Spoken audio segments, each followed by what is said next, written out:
유엔 산하 기관 중에 유엔 무역개발회의라고 하는 기관이 있습니다. 선진 국가들과 개발도상국 국가들이 함께 회의를 하면서 개도국을 좀 도와주려고 하는 그런 의미에서 만들어진 산하 기관입니다. UNCTAD라고 하는데요. 이 기관에서 4년마다 회의를 합니다. 그런데 지난 2021년 2년 전입니다. 7월 2일 날 회의를 했는데 그곳에서 만장일치로 대한민국은 이제 더 이상 개도국이 아니다, 선진국이다라고 만장일치로 가결을 해서 선진국 그룹으로 그 그룹을 옮겨버렸습니다. 실제로 우리가 살아가는 이 삶의 현실을 바라보면 국민 소득 수준이나 실제 생활하는 그런 삶의 현장을 볼 때에 과연 선진국이 맞기는 맞는가 보다 우리가 긍정할 부분들이 분명히 있습니다.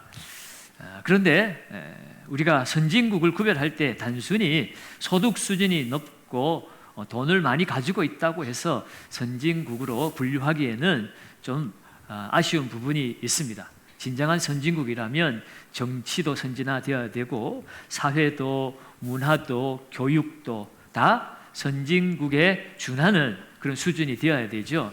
그렇게 볼 때 우리나라는 경제적인 수준은 선진국 반열에 올랐다고 말할 수 있지만 요즘 정치하는 사람들 보시면 과연 우리나라가 선진국일까 말하기에 참 부끄럽지요. 교육 환경도 그렇습니다. 뉴스에 쏟아지는 사회적 부조리나 여러 가지 범죄들만 보아도 과연 우리나라가 선진국일 수 있을까 고개가 갸웃해지는 부분들이 있습니다. 겉으로 보여지는 것뿐만 아니라 내면의 성숙함이 동반되어질 때 진정한 선진국이라 말할 수가 있겠지요. 우리의 신앙생활도 마찬가지 아니겠습니까? 겉으로 드러난 것만 가지고 참 신앙이 좋다라고 말할 수는 없다는 것이에요. 제가 여러분들 앞에서 양복을 입고 넥타이 매고 머리를 가지런히 빗고 섰다고 해서 제가 여러분들에게 더 신앙이 좋아서 이 자리에 서서 설교하는 것은 결코 아니라는 것입니다. 하나님께서는 우리의 겉모양보다 우리의 속 사람을 더 중요하게 여기십니다. 마태복음 15장 11절에 이런 말씀이 있죠. 입으로 들어가는 것이 사람을 더럽게 하는 것이 아니라 입에서 나오는 그것이 사람을 더럽게 하는 것이니라. 어느 것을 먹어야 되고 먹지 말아야 되는지, 율법에 따라서는 어떤 것을 먹어야 하는지 먹지 말아야 되는지 그런 것을 가지고 따지는 사람들을 향하여서 예수님께서 하신 말씀입니다. 그리스도인은 먹는 식품에 따라서 그 품격이 결정되어지는 것이 아니라는 것이에요. 비싼 음식 먹는다고 그 사람이 고귀한 인생일까? 그것은 아닌 거죠. 중요한 것은 내 속사람, 마음에서 우러나오는 것이 진정한 그 사람의 인격을 대변해 준다고 말할 수 있습니다.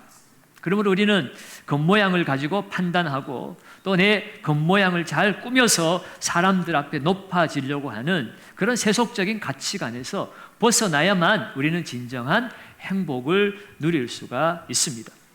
마음이 중요하다는 것이에요. 마음 안에 우리의 인격이 형성되어집니다. 어떤 마음을 가졌느냐에 따라서 그 마음은 그 사람의 행동의 출발점이 되기 때문입니다. 특별히 예수님의 팔복 설교를 통해서 우리가 깨닫게 되는 것이 무엇입니까?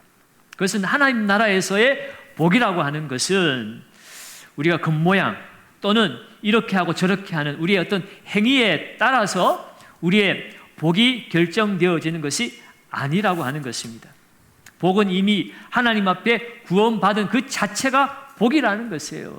그래서 이 팔복 말씀은 복이 있나니 이런 사람들은 이미 복이 있다고 선언하고 있습니다. 구원받은 하나님의 백성들이 복이 있고 그 복이 있는 하나님의 백성들에게는 이러한 성품이 따릅니다 라고 말하는 것이에요. 특별히 구원받은 백성으로서의 성품, 이것은 마음의 문제입니다. 우리의 마음이 어떠하냐에 따라서 우리의 행복의 요소가 결정이 되어진다라고 말하는 것이죠. 특별히 오늘 본문 8절의 말씀을 가지고 오늘 함께 말씀을 나눌 텐데 이 8절의 말씀도 마음의 중요성에 대해서 증거하고 있습니다. 마음이 청결한 자는 복이 있나니. 그냥 청결한 것이 아니라, 몸이 청결한 것이 아니라 몸을 깨끗하게 좋은 옷을 차려 입었다고 복이 있는 것이 아니라 마음이 청결할 때 복이 있다라고 말하고 있지요. 그 복은 무엇입니까? 하나님을 보게 될 것이다. 여러분, 하나님을 본다고 하는 것은 사람이 이 땅에서 누릴 수 있는 최고의 복일 것입니다. 그러나 우리가 알아야 할 것은 하나님을 우리가 어떻게 보게 되겠습니까?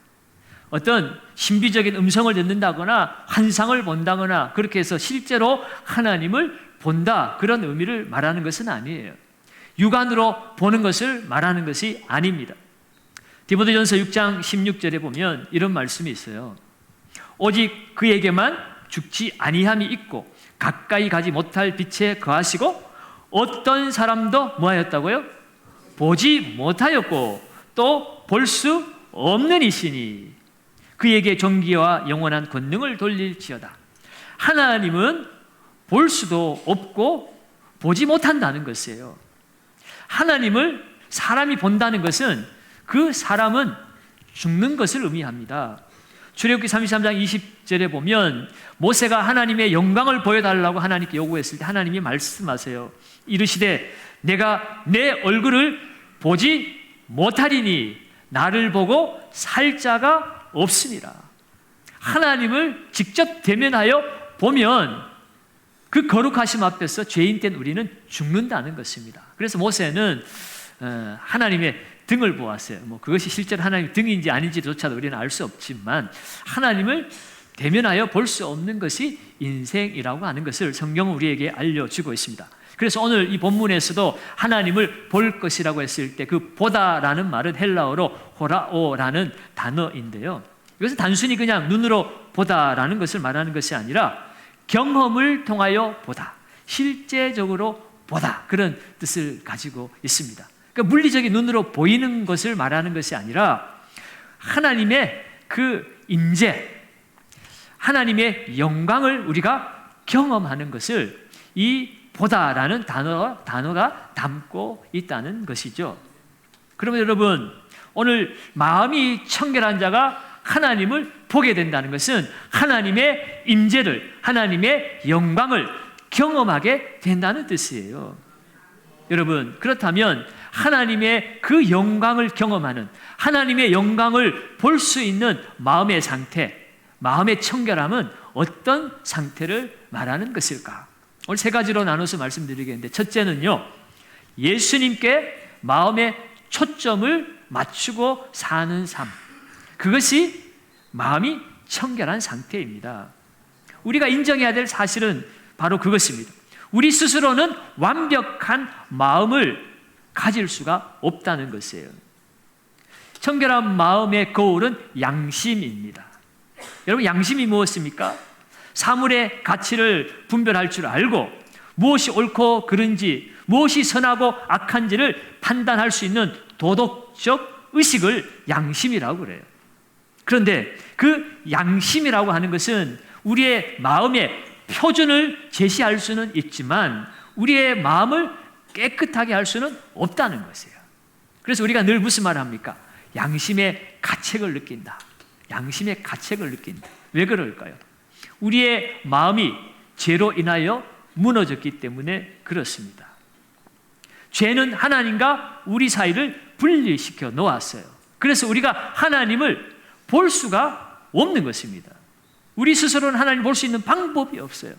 하나님께로 나올 수 있는 길을 우리에게 열어주셔야만이 우리가 하나님께 나아갈 수 있는데, 감사하게도 죄로 인하여 멸망당한 우리들을 하나님이 사랑하셔서 하나님의 아들 예수 그리스도를 이 땅에 보내주시고 하나님과 우리 사이를 갈라놓았던 그 모든 죄를 당신의 그 짐을 몸에 짊어지시고 십자가에서 대신 고난받으시고 죽으심으로 말미암아 그 십자가의 죽음과 함께 우리의 죄된 우리의 육신도 함께 죽어지고 우리의 죄는 용서받았고 그 주님의 부활하심을 통하여 우리의 영혼도 다시 살아나서 우리는 더 이상 죽은 자가 아니라 하나님의 생명이 주어진 산자가 되었고, 하나님의 생명이 주어졌다는 것은 하나님과의 관계가 회복되어졌다는 것이고, 하나님과 우리 사이를 막아놓았던 죄가 사라졌다는 뜻입니다. 그래서 우리는 하나님 앞에 담대히 나아갈 수 있게 되었어요. 오직 누구를 통해서요? 예수를 통해서. 그래서 요한복음 14장 6절에 예수님 말씀하시죠. 내가 곧 길이요, 내가 진리요, 내가 생명이다. 나를 말미암지 않고는 아버지께로 올 자가 없느니라. 하나님께 나아갈 수 있는 자, 하나님을 볼 수 있는 자, 이 세상에 아무도 없다. 너희가 하나님을 보기를 원하느냐? 하나님께 나아가기를 원하느냐? 나를 통해야만 된다는 것이에요. 예수님이 말씀을 했더니 빌립이 듣고서는 그러면 아버지를 보여주십시오 이렇게 요구를 합니다. 그랬더니 9절 말씀에 예수님이 말씀하십니다. 나를 본 자는 아버지를 보았거늘 어찌하여 아버지를 또 보이라고 하느냐라고 말씀을 하셨어요. 여러분, 예수님은 보이지 않는 하나님이 보이는 형상으로 이 땅 가운데 찾아오신 하나님이십니다. 그러면 여러분, 하나님을 볼 수 있는 마음의 청결한 상태는 바로 예수님이 우리의 마음의 중심이 되고, 그 예수님을 우리의 마음의 초점으로 삼아서 살아가는 삶이, 마음이 청결한 상태입니다. 이걸 쉬운 말로 표현하면 두 마음을 품지 않는 것이에요. 예수님이 하나님이시라고 인정을 한다면 우리 마음의 주인은 오직 예수만 되어야 되는 거죠. 그런데 우리 안에 예수님의 자리를 차지하려고 하는 또 다른 왕이 존재한다. 그 또 다른 왕이 존재할 때 우리의 마음은 갈라지게 되어 있습니다. 두 마음이 되어버리는 거예요.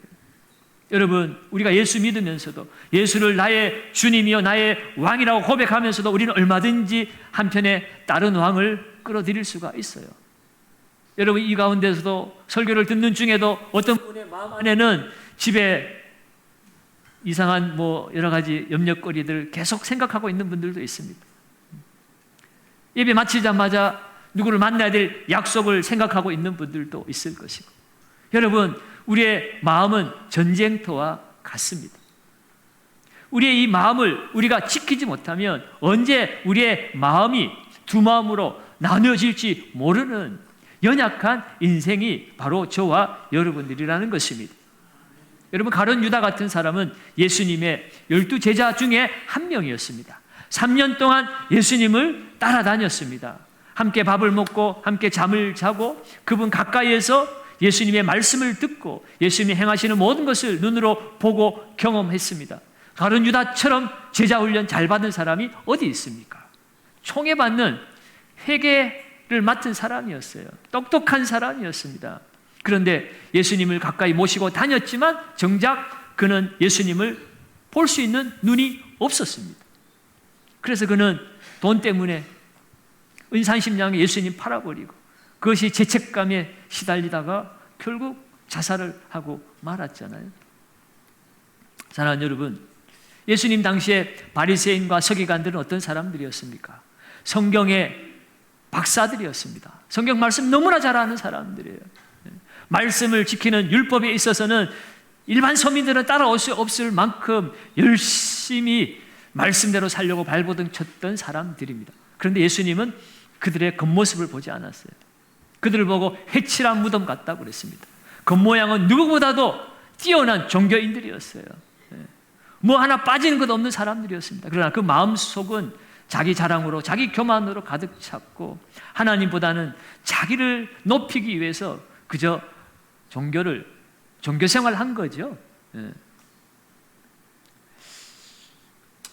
내 마음이 죄로 얼룩지면, 내 욕망으로 가득 채워지면 예수님을 가까이 모시고도 예수님을 볼 수 없고, 성경 말씀을 달달 암송하고 너무나 잘 아는 성경 박사라도 하나님을 볼 수가 없습니다. 사랑하는 여러분, 하나님의 나라는 실제합니다. 그 하나님 나라의 왕이신 우리 주님도 실제로 존재하십니다. 다만 우리의 눈에 보이지 않을 뿐입니다. 그 말씀은 문제는 하나님께 있는 것이 아니라 내 눈에 문제가 있다는 뜻이죠. 마태복음 6장 22절에서 24절에 이런 말씀이 있어요. 같이 한번 보겠습니다.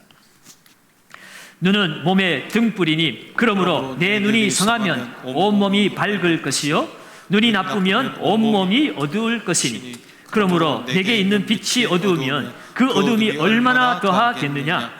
한 사람이 두 주인을 섬기지 못할 것이니 혹 이를 미워하고 저를 사랑하거나 혹 이를 중히 여기고 저를 경히 여김이라. 너희가 하나님과 재물을 겸하여 섬기지 못하느니라. 아멘. 눈은 몸의 등불인데 눈이 성하면 온몸이 밝을 것인데 눈에 문제가 생기면 온몸이 어두워진다는 거죠. 그런데 눈이 어두우면 하나님을 볼 수 없는 것은 당연합니다. 그런데 그 눈을 어둡게 만드는 것이 무엇이라고 얘기합니까? 뭐 여러 가지 것들이 있을 수 있겠지만 오늘 본문의 그 마태복음 6장 말씀은 재물이 우리의 눈을 가리고 있다는 것입니다. 너희가 하나님과 재물을 겸하여 섬기지 못하느니라. 하나님의 자리에 재물을 가지고 오면 더 이상 하나님은 보이지 않습니다. 대신 돈만 보이게 되어 있습니다. 결국 무엇을 먹을까, 무엇을 마실까 염려만 하는 인생이 되어져 버리는 것이에요. 여러분, 정말 우리가 두 마음을 품지 않고 오직 예수 그리스도만 바라보는 청결한 마음을 가질 때에 돈만 보이는 것이 아니라 저 공중 나는 새도 보이고 저 들에 핀 들풀도 보이기 시작하고 그 새를 먹이시고 들풀도 입히시는 그 하나님도 보게 되어지는 것입니다. 마음을 청결하게 가꾸셔서 우리는 두 마음에서 벗어나야만 합니다. 야고보 사도는 야고보 4장 8절 하반절에서 우리에게 이렇게 충고합니다. 두 마음을 품은 자들아 마음을 뭐하게 하라고요? 성결하게 하라. 아멘. 우리의 마음은 얼마든지 두 가지 마음을 가지고 살아갈 수가 있습니다. 우리 속에는 언제나 성령의 소욕과 육체의 소욕이 항상 우리 마음 안에서 들끓고 있어요. 우리가 이것을 부인해서는 안 됩니다. 사도 바울도 인정을 했습니다. 로마서 7장 24절에 오호라 나는 곤고한 사람이로다. 이 사망의 몸에서 누가 나를 건져내랴. 하나님을 따르고 싶은 마음이 있는데 내 마음 안에 있는 죄의 소욕이 날마다 나를 죄 가운데로 이끌어 간다는 거예요. 여러분, 오늘 우리 안에 있는 그 육체의 소욕을 이기기 위해서는 우리는 성령의 소욕을 따라야 합니다. 갈라디아서 5장 16절 17절에도 내가 이르노니 너희는 성령을 따라 행하라. 그리하면 육체의 욕심을 이루지 아니하리라. 육체의 소욕은 성령을 거스르고 성령은 육체를 거스르나니 이 둘이 서로 대적하므로 너희가 원하는 것을 하지 못하게 하려 함이니라. 아멘. 우리의 마음의 초점을 예수님이 영이신 성령께 맞추라는 것입니다. 육체의 소욕에 맞추고 내가 이 돈을 싫어할 건데 이 돈을 어떻게 하면 싫어할까? 내가 아무리 고민해봐야 거기서 벗어나지 못한다는 거예요. 이 죄를 더 이상 짓지 말아야지. 어떻게 하면 짓지 않을 수 있을까? 내 스스로 아무리 노력해봐야 우리는 또 넘어질 수밖에 없다는 겁니다. 육체의 소욕을 이길 수 있는 길은 육체를 의지할 것이 아니라 성령을 따라서 그 성령 충만함을 누리면서 하나님을 의지하고 하나님 앞에 내 마음과 생각을 맞출 때에 하나님의 영이 충만해지고 그 하늘의 기쁨이 가득 채워질 때 우리 안에 있는 육체의 소욕은 자연히 소멸되어지는 것입니다. 이 마음 안에서 전쟁은 내가 싸우는 것이 아니에요. 하나님을 내가 의지하면 하나님의 능력으로 내 안에 있는 어둠과 죄가 물러가는 것이지 내가 가진 어떤 능력 가지고 죄와 맞서서 마귀와 맞서서 싸워서 내 힘으로 물리치는 게 아니라는 것입니다.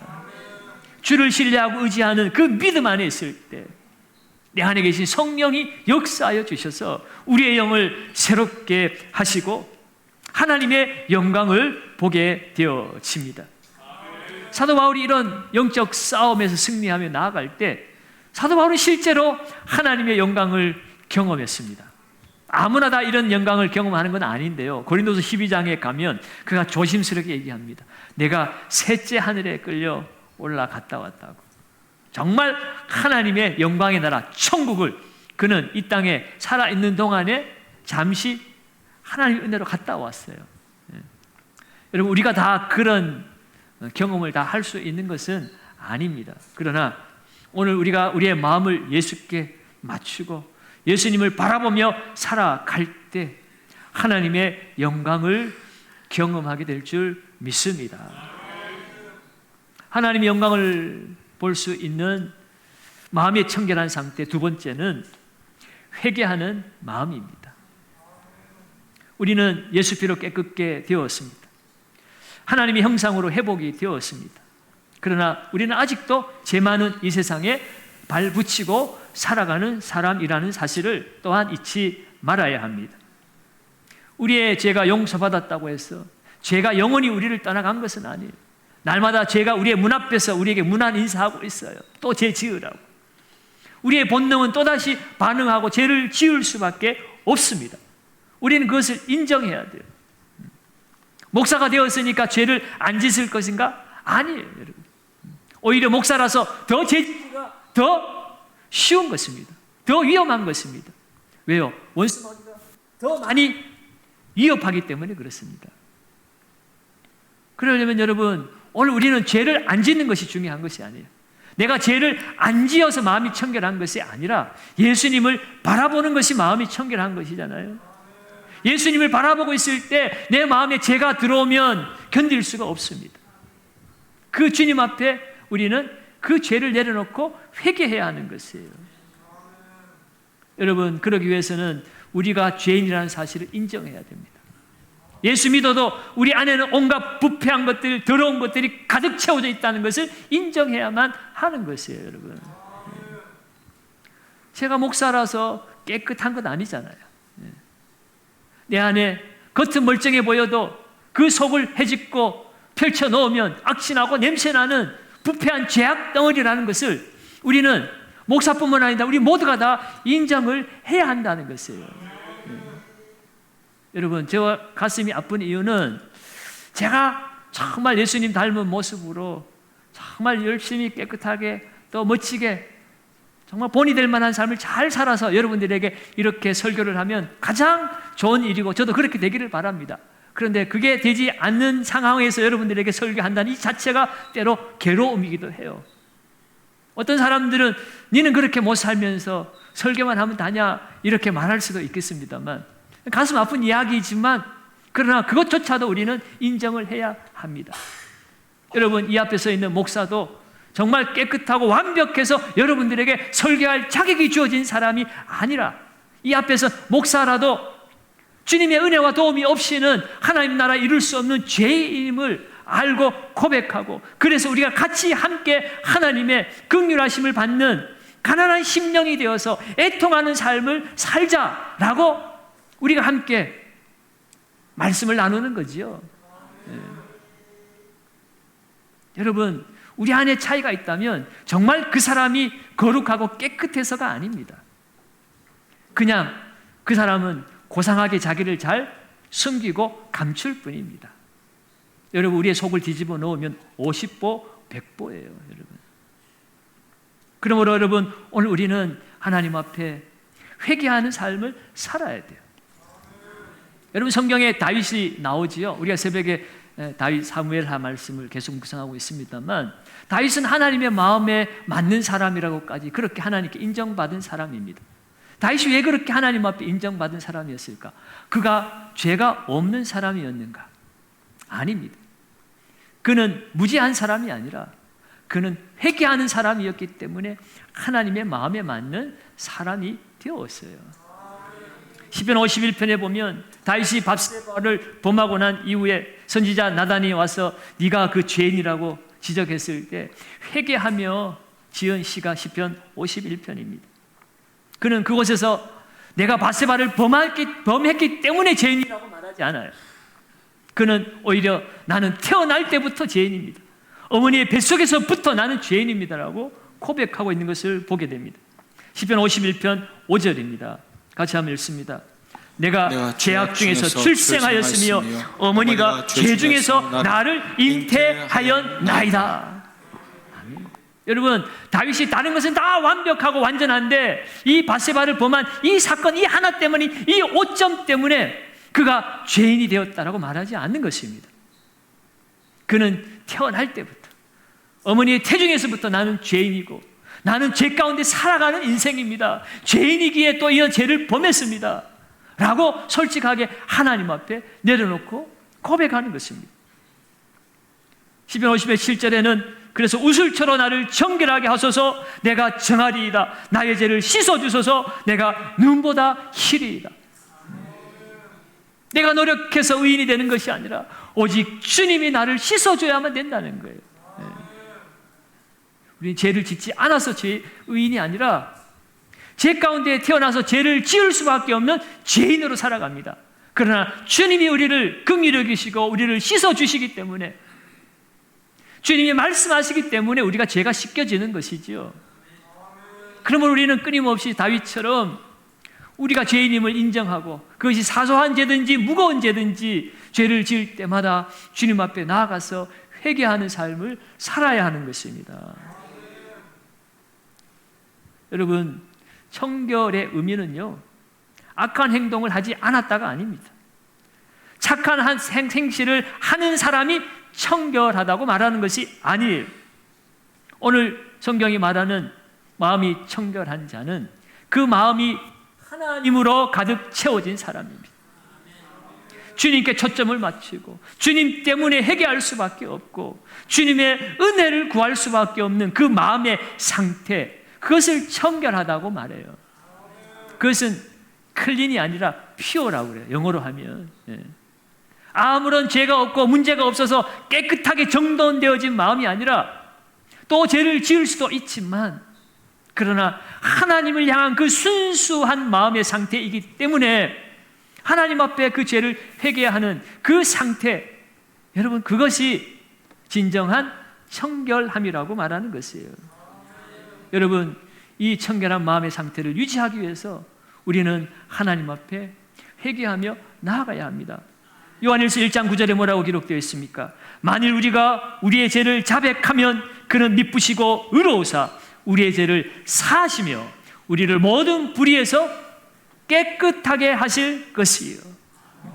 우리가 회개하면 하나님은 용서하시고 우리를 깨끗하게 해주신다고 말씀하고 있습니다.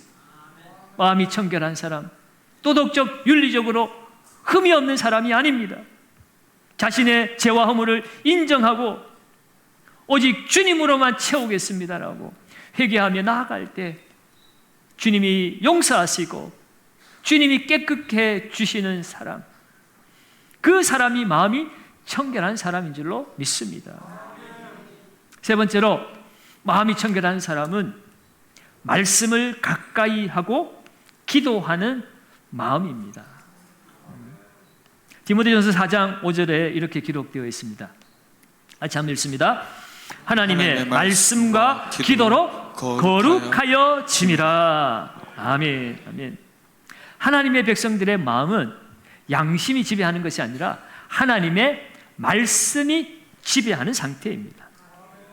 하나님의 말씀이 우리의 마음을 통치하기 시작할 때에 우리 마음 안에 찾아 들어온 죄가 떠나가고 그 배후에 역사하는 마귀 권세, 귀신의 세력들이 떠나가는 것입니다. 말씀은 살았고 운동력이 있어서 영과 혼과 관절과 골수를 찔러 쪼개고 우리의 마음과 생각을 감찰한다고 그랬습니다. 말씀에는 능력이 있습니다. 하나님의 말씀입니다. 말씀은 성령의 검이라고 그랬어요. 말씀이 우리의 마음을 통치하고 지배하기 시작할 때 우리의 마음은 마귀와 죄의 권세로부터 깨끗해질 수가 있습니다. 마틴 루터는 이런 말을 했어요. 나는 주님의 음성을 들은 적도 없고 육안으로 주님을 본 적도 없다. 그러나 나는 만족한다. 매일매일 성경 말씀을 통하여 그분을 보고 또 그분의 말씀을 듣기 때문이다. 아멘. 우리가 육안으로 하나님을 보는 것이 아니라 말씀 안에서 역사하시는 그 하나님을 말씀을 통해서 느끼고 경험하는 것, 그것이 바로 우리가 하나님을 보는 삶이라고 하는 것이에요. 그러면 여러분, 말씀 안에서 우리가 하나님을 본다는 것. 여러분, 그것을 우리가 신비적으로 어떤 환상을 보고 하나님의 우렁찬 음성을 듣거나, 여러분, 이런 것이 하나님을 본다는 의미가, 본질적인 의미가 아니에요. 하나님의 말씀 안에서 하나님을 경험할 때에 말씀 안에서 나를 용서하시는 하나님을 만나고, 나를 의롭게 하시는 하나님, 나에게 힘 주시는 하나님, 나의 능력이 되시는 하나님, 나의 피할 길을 주시는 하나님, 원수 마귀를 물리쳐 주시는 하나님, 구원의 소망을 주시는 하나님, 말씀 안에서 나를 지키시고 역사하시는 하나님을 경험하게 되어집니다. 세상 끝날까지 너희와 항상 함께 있다고 약속하신 하나님을 말씀 안에서 경험하게 되어집니다. 말씀 안에서 하나님을 경험하면 오늘 내 삶의 현장에서 이루어지는 그 어떤 환난이나 고난이나 시험도 문제가 되지를 않습니다. 그 모든 고난도 합력하여 선을 이루신 하나님의 놀라운 섭리와 계획이 있다는 사실을 말씀 안에서 경험했기 때문에 그렇습니다. 그렇다면 오늘 당장은 힘이 들고 어렵지만 이 고난의 현장을 통하여 하나님이 이루실 하나님의 놀라운 역사를 기대하면서 우리는 평안할 수 있고 앞으로의 일들을 미리 준비하며 나아갈 수가 있습니다. 여러분, 그것이 하나님을 보는 자의 행복입니다. 지금 이 순간 하늘에서 돈이 떨어져서 행복한 것이 아니에요.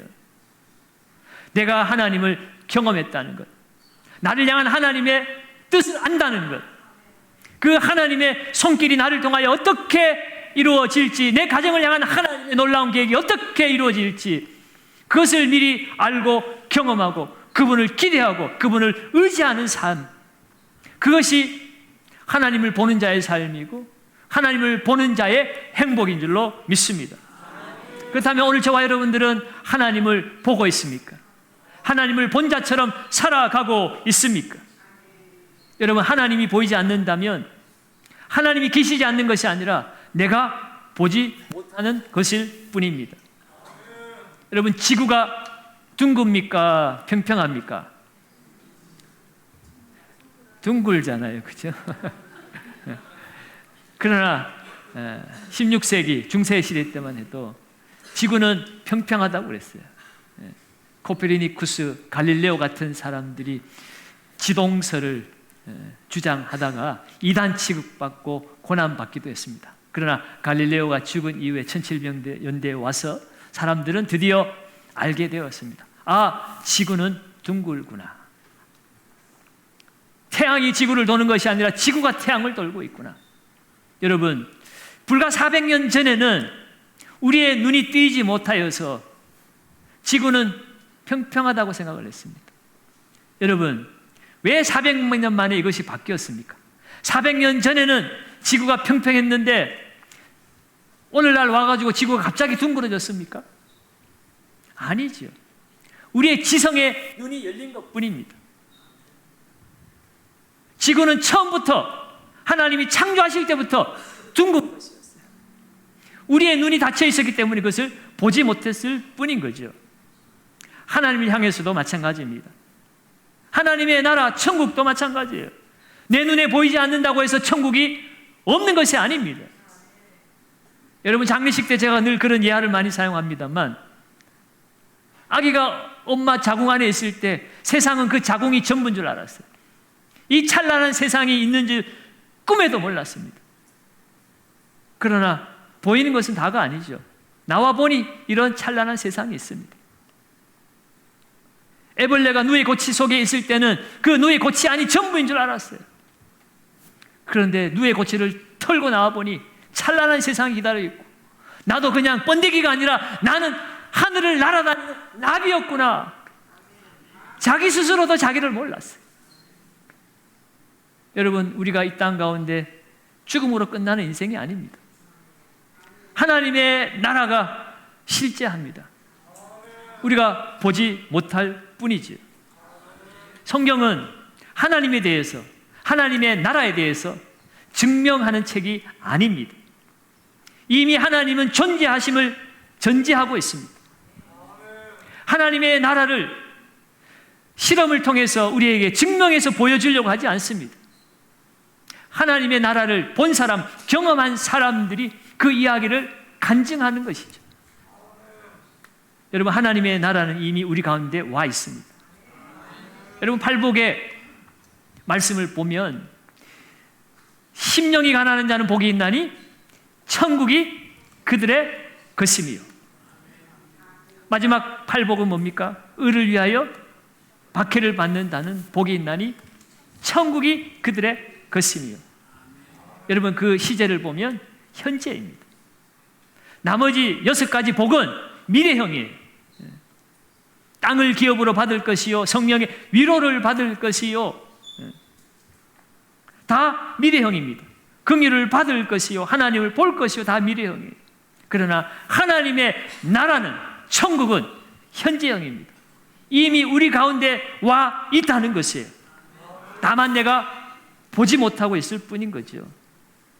여러분, 우리의 마음을 가난하게 했기 때문에 천국이 임하는 것이 아닙니다. 천국이 임했기 때문에 오늘 우리는 날마다 가난한 심령으로 하나님을 찾는 것입니다. 그 하나님을 바라보는 자에게 하나님 나라는 이미 주어진 것이에요. 로마서 14장 17절에 하나님의 나라는 먹는 것과 마시는 것이 아니요 오직 성령 안에서 의와 평강과 희락이라. 우리 마음 안에 의와 평강과 기쁨이 가득 채워져 있습니까? 그렇다면 천국은 이미 우리 가운데 임하였습니다. 하나님은 우리의 눈으로 보는 분이 아니에요. 우리 마음에 비춰지는 분이 하나님이십니다. 여러분, 우리 마음 안에 이미 이루어진 그 하나님의 나라 가운데 하나님을 우리가 경험할 수 없다면 우리 마음에 때가 묻어서 그런 겁니다. 그 더러운 것으로 가득 차서 그래요. 여러분, 우리가 매일 아침 거울 앞에 서는데 거울을 닦지 않고 청소하지 않아서 뿌옇게 그렇게 희미해져 있으면 얼마나 답답합니까? 여러분, 그 거울을 깨끗하게 닦아내면 선명하게 우리의 모습이 보이기 시작합니다. 여러분, 하나님은 우리 가운데 와 계십니다. 우리의 마음을 청결하게 그것을 닦아내야 합니다. 두 마음 품지 마시고 오직 예수 그리스도를 바라보십시오. 사도 바울은 빌립보서 말씀에서 내가 표대를 향하여서 그리스도 예수 안에서 하나님이 부르신 그 부르심의 상을 위하여 내가 달려가노라 그랬습니다. 자로나 우로나 치우치고 세상 연락과 활락에 우리의 마음 빼앗기지 말고, 우리 안에 행해나 육체의 본능과 죄가 찾아왔다면 성령을 따라 행하고 회개하고 말씀과 기도로 주님과 교제하는 삶을 살 때 우리의 마음이 청결하게 되어지고 날마다 하나님을 보게 될 줄로 믿습니다. 이 땅 가운데 하나님의 영광을 보고 죽어서는 천국에서 하나님을 실제로 대면하여 보는 놀라운 복을 누리시는 참된 행복자가 되어지시기를 예수님의 이름으로 축원드립니다.